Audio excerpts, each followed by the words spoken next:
สู่สได้บังโอนประยมดเนสดับจิติเมตรัยสมสวากุมมกันชาแนลแอดมินมาประบุยังขยมได้แต่งแต่นอมมกจูนเนึกปรเมนสำคัญนึ่งวิเพียสีจุมเราปีบรรดาสังคม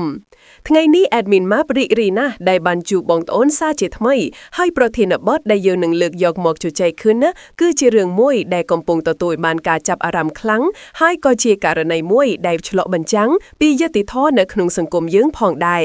យើងនឹងនិយាយអំពីការអនុវត្តនៃការរឹបអូតរថយន្តរបស់ម្ចាស់សាលាសុវណ្ណភូមិអុកញ៉ាជាធីឡៃជុំវិញការមិនដោះស្រាយសំណងព្យាបាលភ្នែកកុមារារងរបួស$10,000អាមេរិកបងប្អូនប្រិយមិត្តជាច្រើនប្រកបជាបានតាមដានដំណឹងនេះខ្លះៗរួចមកហើយតាមរយៈបណ្ដាញសង្គមឬសារព័ត៌មាននានាករណីនេះមិនមែនជារឿងតូចតាចនោះទេព្រោះវាពាក់ព័ន្ធនឹងកិត្តិយសទំនួលខុសត្រូវនិងអាយុជីវិតរបស់កុមារម្នាក់ជាងនេះទៅទៀតវាជាឧទាហរណ៍ជាក់ស្ដែងមួយដែលបង្ហាញថាទោះបីជាអ្នកមានឋានៈខ្ពង់ខ្ពស់ឬជាអ្នកមានមុខមាត់ក្នុងសង្គមយ៉ាងណាក៏ដោយក៏អ្នកនៅតែត្រូវតែទទួលខុសត្រូវនៅចំពោះមុខច្បាប់នៅពេលដែលអ្នកបានប្រព្រឹត្តកំហុសឬបានធ្វេសប្រហែសបណ្ដាលឲ្យមានផលប៉ះពាល់ដល់អ្នកដទៃរឿងរ៉ាវដ៏រសើបនេះបានផ្ទុះឡើងសារជាថ្មីកាលពីព្រឹកថ្ងៃទី2ខែធ្នូឆ្នាំ2025នេះឯងកាលពីព្រឹកនោះអាជ្ញាសាលនៃសាលាដំបងរាជធានីភ្នំពេញបានចុះអនុវត្តដីការរឹបអូសបណ្ដោះអាសន្ននៅរថយន្តមួយគ្រឿង Mazda Escalade ដែលមានស្លាកលេខភ្នំពេញ 2CE ជាឆ្កែ927រថយន្តនេះមិនមែនជារថយន្តរបស់ជនសាមញ្ញនោះទេគឺជារបស់លោកអុកញ៉ាជាធីឡៃដែលជាម្ចាស់សាលារៀនសុវណ្ណភូមិដ៏ល្បីល្បាញមួយនៅក្នុងប្រទេសកម្ពុជាយើងសាលារៀនសុវណ្ណភូមិជាគ្រឹះស្ថានអប់រំឯកជនមួយដែលមានសាខាជាច្រើនហើយត្រូវបានគេស្គាល់ថាជាសាលាដែលមានស្តង់ដារល្អនិងមានសិស្សានុសិស្សច្រើនប៉ុន្តែអ្វីដែលកើតឡើងនេះគឺពិតជាធ្វើឲ្យមានការភ្ញាក់ផ្អើលយ៉ាងខ្លាំងតើអ្វីទៅដែលនាំឲ្យមានការរឹបអូសរថយន្តលោកអុកញ៉ាជាធីឡៃបែបនេះមូលហេតុចម្បងគឺបណ្ដាលមកពីការធ្វេសប្រហែសរបស់គ្រូបង្រៀននៅក្នុងសាលារបស់លោកដែលបានបណ្ដាលឲ្យក្មេងប្រុសម្នាក់រងរបួសភ្នែកធ្ងន់ធ្ងរក្នុងម៉ោងសិក្សាហើយអ្វីដែលកាន់តែអាក្រក់ជាងនេះទៅទៀតគឺបន្ទាប់ពីឧបតិហេតុនេះកុមារារងគ្រោះមិនបានទទួលដំណោះស្រាយសមរម្យសម្រាប់ថ្លៃព្យាបាលភ្នែករបស់គ្រូនោះទេគឺម្ចាស់សាលាបានគេឆ្វេសមិនព្រមដោះស្រាយសងថ្លៃព្យាបាលភ្នែកក្មេងរងរបួសដែលមានចំនួនរហូតដល់$10,000អាមេរិកបងប្អូនប្រិយមិត្តជាច្រើនប្រកាសជាបានតាមដានដំណឹងនេះខ្លះៗរួចមកហើយតាមរយៈបណ្ដាញសង្គមឬសារព័ត៌មាននានាករណីនេះមិនមែនជារឿងតូចតាចនោះទេព្រោះវាពាក់ព័ន្ធនឹងកិត្តិយសទំនួលខុសត្រូវនិងអាយុជីវិតរបស់កុមារម្នាក់ជាងនេះទៅទៀតវាជាឧទាហរណ៍ជាក់ស្ដែងមួយដែលបង្ហាញថាទោះបីជាអ្នកមានឋានៈខ្ពង់ខ្ពស់ឬជាអ្នកមានមុខមាត់ក្នុងសង្គមយ៉ាងណាក៏ដោយតើអ្នកនៅតែត្រូវតែទទួលខុសត្រូវនៅចំពោះមុខច្បាប់នៅពេលដែលអ្នកបានប្រព្រឹត្តកំហុសឬបានធ្វេសប្រហែសបណ្ដាលឲ្យមានផលប៉ះពាល់ដល់អ្នកដទៃរឿងរ៉ាវដ៏រសើបនេះបានផ្ទុះឡើងសារជាថ្មីកាលពីព្រឹកថ្ងៃទី2ខែធ្នូឆ្នាំ2025នេះឯងកាលពីព្រឹកនោះអាជ្ញាសាលនៃសាលាដំបងរាជធានីភ្នំពេញបានចុះអនុវត្តដីការរឹបអូសបណ្ដោះអាសន្ននៅរថយន្តមួយគ្រឿង Mazda Escalade ដែលមានស្លាកលេខភ្នំពេញ 2CE ជាឆ្កែ927រថយន្តនេះមិនមែនជារថយន្តរបស់ជនសាមញ្ញនោះទេគឺជារបស់លោកអុកញ៉ាជាធីឡៃដែលជាម្ចាស់សាលារៀនសុវណ្ណភូមិដ៏ល្បីល្បាញមួយនៅក្នុងប្រទេសកម្ពុជាយើងសាលារៀនសុវណ្ណភូមិជាគ្រឹះស្ថានអប់រំឯកជនមួយដែលមានសាខាជាច្រើនហើយត្រូវបានគេស្គាល់ថាជាសាលាដែលមានស្តង់ដារល្អនិងមានសិស្សានុសិស្សច្រើនប៉ុន្តែអ្វីដែលកើតឡើងនេះគឺពិតជាធ្វើឲ្យមានការភ្ញាក់ផ្អើលយ៉ាងខ្លាំងតើអ្វីទៅដែលនាំឲ្យមានការរឹបអូសលោកអុកញ៉ាជាធីឡៃបែបនេះមូលហេតុចម្បងគឺបណ្ដាលមកពីការធ្វេសប្រហែសរបស់គ្រូបង្រៀននៅក្នុងសាលារបស់លោកដែលបានបណ្ដាលឲ្យក្មេងប្រុសម្នាក់រងរបួសភ្នែកធ្ងន់ធ្ងរហើយអ្វីដែលកាន់តែអាក្រក់ជាងនេះទៅទៀតគឺបន្ទាប់ពីឧបតិហេតុនេះកុមារារងគ្រោះមិនបានទទួលដំណោះស្រាយសមរម្យសម្រាប់ថ្លៃព្យាបាលភ្នែករបស់ខ្លួននោះទេគឺម្ចាស់សាលាបានគេឆ្វេសមិនព្រមដោះស្រាយសងថ្លៃព្យាបាលភ្នែកក្មេងរងរបួសដែលមានចំនួនរហូតដល់$10,000អាមេរិកយើងអាចស្រមៃមើលបានថាតើចំនួនទឹកប្រាក់$10,000នេះមានទំហំធំប៉ុណ្ណាសម្រាប់គ្រួសារមួយនៅក្នុងប្រទេសកម្ពុជាវាជាទឹកប្រាក់ដ៏ច្រើនសន្ធឹកសន្ធាប់ដែលអាចផ្លាស់ប្ដូរជីវិតរបស់គ្រួសារមួយបាន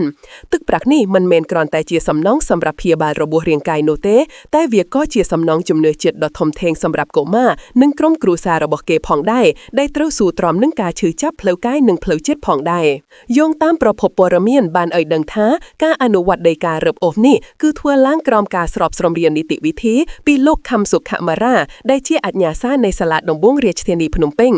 โลกบานสหก้ายังยกเจ็ดตุกด้าเชี่ยมุ้ยอัญญาทอมูลท่านขันดุนเป้งดำใบเทียเนียท่าการอนุวัตในการนี้ประพฤติใต้ดอยโรลูนนึ่งสอบตามฉบับรถยนต์มา ESK เนตนุไตรบานเริบโอยกไตเรศาตุกเชียบันดออาเซนในตุลากาพนมเป้งนี่กรอนใต้จีจอมเฮียนดำบวงในนิติวิธีการอนุวัตฉบับปนนอเฮายังนึ่งปีเพียซาถาตาเวียเมียนในโดยมาได้สำหรับเพียกีเปียพรเตียงอ้อการอนุวัตในการเริบโอดอยบังคำนี่คือย่องตามสารกรมระบจากกรมจุมนุมจำราโลกสริชุนดาวีได้จอดไงตีใบไข่กากระด้ากันลองเติมสารกรมนี่บานบังคับอ้อยโลกอกญาเชียทีไล่มาจากศาลาสวรรณภูมิบ้องสำนองโคดคาดเนินจุมเนื้อจัดสรุปจำนวน$10,000อเมริกอ้อยเตอร์โลกสริซอนกันญาได้ชี้มาได้ระบบกมาราเหยียบเจสดาได้รองระบุพเนกตรองจำนวนนี้ยังเคยท่าการในนี้บานฉลองกัดนิติวิธีพลอยฉบับจีจรางดำนัดกาลระหดเฉียนดอลกาสำหรับระบบตลากากาบองสำนองโคดคาดคือสำดาวดอลกาตูตอดสำหรับทลายเพียบาลกาจำนายเซ็งเซ็งได้การล่างปีระบบนุร่วมเตียงกาบัดบ้องเอาการอกจำโนเนียเปลอนาคตเชียดามรีไอสำนองจุมเนจัดคือสำดาวตัวเลอกาชื่อจับเพลจัดกาไผ่คลาดเพียบต่อสล็อตนึ่งการองตกเวทเนียได้กบมาหนึ่งกรมครัวซาบันจูประเตะตัวเลข$10,000นี่มันแม่นเชียกากำหนัดดอยใจดันโนเต้คือเทรบานไว้ดำไล่ดอยตัวลากะดอยแปกเลือเพียสดานกาคอยขาดเจแสดงนึ่งเผาปะปอนเพลเจิดยังซุ่มรมลึกลางเวงบันติดอมปีหาดการดำได้บ้านกาดล่างกาลปีไงติดดอกปร้านไข่ต่อล่าชน้ำปีพรมาไปบนกำลองเตอร์กาลนุกันในเฟซบุ๊กระบาสริมเนียชโมสนกันยาได้ที่อาณาพยาบาลระบากมาราเงียบเจสดาบ้านบังฮอซ่าโรคพิษสหัสอ้อมหนึ่งยุติโทษจูนกลปลอระบากวัดยังกระไดชุยจับกมาราเงียบเจสดาบ้านรองระบบเนกยังทงนทงดอยสายขมเอาได้บงการหลังด้อยกมารามเนียเตียดได้เรียนเนื้อศาลาสวรรณภูมิซาค่าจมกาดงดีมุ้ยเจียมุยเนียนี่เจียกาถเวประเหมุยได้เหมือนกัวกาดหลังล่างเนกโนบาริท่านศาลาเรียนได้กัวใต้เจกันไล่สวัสดิเพียบสำหรับกุมารเอาไว้ได้การแต่ทัวอายังชื่อจับหนึ่งเมียนกาเขาะ7โนเตียดขึ้นนาเปลกาดแฮดครูบังตุบถนัดอย่างปีแนกปุ่มบ้านยกมาราเย็บเจสดาเตาบรรตุบสังโกรบทอมเพลียมโนเต้ต้อยเตาเว่งปัวเก้ใบเจนอมยกมารองครูเจ้งหมอกขังมุกซาล่ารองจำอาณาเพียบ้านหมอกตัวเตาเว่งสกามาเพียบนี่ปุ๊ดเจียบังหานปีกาถเวประเฮหนึ่งขวากาตัวเขาะเตยทวนทั่วระบบครูก็โดยเจียศาลาเรียนพองได้สำหรับการในระบบเพนกวิเชียกาสังโกรบทอมมวยได้เตากาอันตรก้มเพลียมการยึดเยาะสมใบแต่บรรเต็ดบรรตุดก็อาจบรรดาเอาสถานเพียบระบบการแต่ทวนทงเชียงอาณาจักรนั่งอาจเชียนด้วยกาบัดบ้องกลุ่มเฮียนเจียอาจันไตรพองได้ขนมการในนี่กาถเวประเฮนุให้เตอบรรดาเอาสถานเพียบระบบการแต่ทวนทงได้อาจหนึ่งถัวไออนาคตระบบกมารุปนี่เมียนปัญหาโลกไร้ซอนกันญาได้เจียมาได้ระบบกมาราเงียบเจสดาบ้านปรับซาโปรเมียนในขนมสรกไอดังท่าโลกไร้บ้านจมนาการลำบากเจเชิญแต้มกาส่งโกรกก้นต่างปีเปียลกาเทศนึ่งกาปีเน็ตเพียใบเจียบรรทบนี่เจียกาต่อสู้ดอลลำบากม้วยสำหรับมาได้กรุบรูปได้เตรเมื่อโกนระบบเคลื่อนรองกาชูจับให้แถมเตี้ยงเตยประชมมุกนึ่งกาจำนายเดชเรนสันทึกสันทบเดียดพ่องยังอาจสรมัยเมลบานท่าตากาลำบากเตียงเพลกายเพลจัดหนึ่งเพลหิริงบัทเท่าระบบกอดเมียนตุ่มห้อมปันหน้า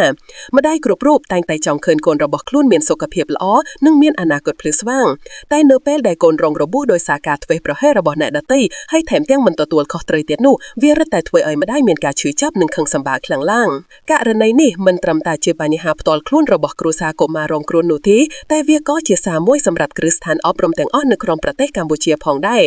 ซาลาเรียนมันเมนกรอนใต้เจียกันแหล่งบงเรียนจำแนกดังนูเต้แต่เวียก็เจียกันแหล่งได้ไตรเทียเนียสวัตเพียบนึ่งสุขมาลเพียบระบบเสสานุเสตรูปรูพองได้ครูบงเรียนหนึ่งบุคลิกซาลาแตงอ้อไตรแต่เมียนกาบรองประหยัดขโพดนึ่งเมียนกาโยลดังอัมปีนิติวิธีสังโกรบทอมเนเปียวได้เมียนกรุธนากาล่าง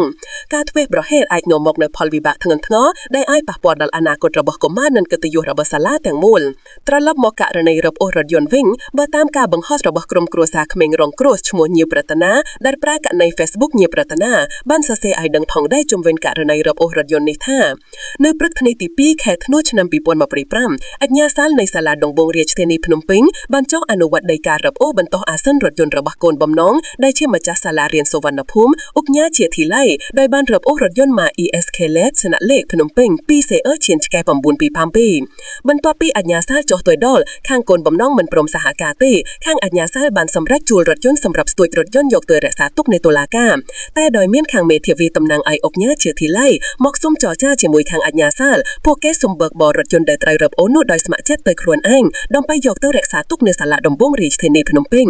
ก้าปีปอระเมียนนี่ปิด ជាធ្វើឲ្យយកស្រមៃឃើញនៅបរិយាកាសតានតឹងនៅព្រឹកនោះការមិនព្រមសហការដំបូងពីសំណាក់កូនបំណងបង្ហាញពីការតាំងចិត្តគេឆ្វេះពីការទទួលខុសត្រូវតុលាការនិងអាជ្ញាសាលបានបង្ហាញពីការបដិញ្ញាចិត្តរបស់ខ្លួននៅក្នុងការអនុវត្តច្បាប់ដោយបានត្រៀមជួលរថយន្តស្ទួយទៀតផងនេះជាសញ្ញាមួយដែលបង្ហាញថានីតិវិធីមិនត្រូវតែបានរំលងឡើងទោះបីជាមានការលំបាកយ៉ាងណាក៏ដោយប៉ុន្តែនៅទីបំផុតការបង្ហាញវត្តភាពរបស់មេធាវីតំណាងឲ្យលោកអុកញ៉ាជាធីឡៃដើម្បីសុំចរចានិងបើកបររថយន្តទៅតុលាការដោយស្ម័គ្រចិត្តគឺបានបង្ហាញពីការសម្រោះស្រាវបន្តិចបន្តួចដែលក៏កាត់ត្រូវនឹងការអបចេញពីការយល់ដឹងថាការតតាំងបន្តទៀតគឺគ្មានផលប្រយោជន៍អ្វីនោះប៉ុន្តែទោះបីជារថយន្តត្រូវបានរឹបអូសបណ្ដោះអាសន្នទៅហើយក៏ដោយក៏សំណួរមួយនៅតែចោទសួរថាតើនេះមានន័យថាលោកអុកញ៉ាជាធីឡៃនិងសាលារៀនសុវណ្ណភូមិនឹងទទួលខុសត្រូវទាំងអស់ចំពោះការសម្រេចរបស់តុលាការហើយមែនឬក៏គ្រាន់តែជាការធ្វើតាមនីតិវិធីបណ្ដោះអាសន្នប៉ុណ្ណោះក្រុមគ្រួសារក្មេងរងគ្រោះក៏ដូចជាសាធារណជនទូទៅនៅតែរងចាំមើលបន្តទៀតនៅក្នុងការបង្ខំរបស់ញាតិរតនាក៏បានបញ្ចប់ដោយសំណួរដ៏សំខាន់នេះដែរថាយ៉ាងខ្ញុំរងចាំមើលថាតើខាងសាលារៀនសុវណ្ណភូមិនៅតែបន្តគេឆ្វេះពីការទទួលខុសត្រូវនៅក្នុងករណីនេះបន្តទៀតឬយ៉ាងណាសំណួរនេះមានសារៈសំខាន់ណាស់ព្រោះការរឹបអូសរថយន្តគ្រាន់តែជាការធានានៅការអនុវត្តសាលក្រមតែមិនមានន័យថាទឹកប្រាក់សំណងត្រូវបានទូទាត់ភ្លាមៗនោះប្រសិនបើនៅតែមានការគេឆ្វេះ